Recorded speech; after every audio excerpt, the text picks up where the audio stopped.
Chaque individu a un rôle spécifique en fonction de son âge. Personne ne donne d'ordre. Et pourtant, tout le monde obéit. Elle avait fait sien le jugement de ceux qui l'entouraient. Elle se jugeait, se restreignait, se cadenassait.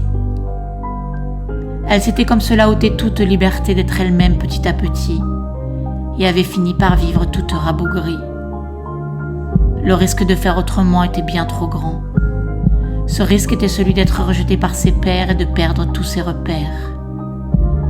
Car si elle avait été elle-même, elle aurait été bien trop incorrecte. Elle pensait même qu'elle serait aux yeux des autres bien trop suspecte. Mais elle aurait été libre et authentique. Elle aurait été libre de courir nue sous la lune, libre de gueuler la nuit face aux dunes. Elle aurait été libre de laisser naître son senti et de laisser en elle la vie couler petit à petit. Mais cette liberté et cette authenticité étaient bien trop dures à assumer. Trop de regards jugeants sur elle se seraient posés. Pourtant, si elle avait osé, plus rien n'aurait sur elle vraiment pesé. Car elle aurait senti son essence véritable, celle qui rend la vie formidable. Elle aurait été alors légère comme une plume et aurait pu dire à jamais au revoir à son enclume. Un jour, contre toute attente, une chose en elle changea et peu à peu elle osa.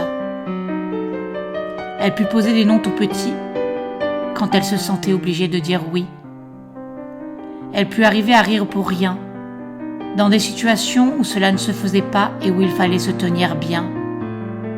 Elle se risquait même à quelques pas de danse dans la rue sous les regards ébahis, car aujourd'hui elle suivait son senti.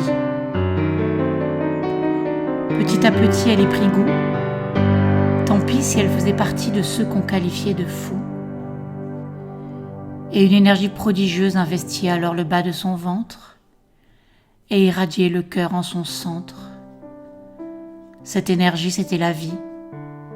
C'était l'énergie de vie qu'elle n'avait plus sentie et qui pourtant avait toujours été là, mais cadenassée sous des tonnes de tracas. Aujourd'hui, elle était vivante et vibrante, même si certains regards la regardaient en coin. Elle est la vie et ses cellules marchaient main dans la main. Elle n'était plus coupée des mouvements dansants de son corps qu'elle laissait vivre encore et encore. Elle était la terre et les éléments et elle put commencer à vivre vraiment.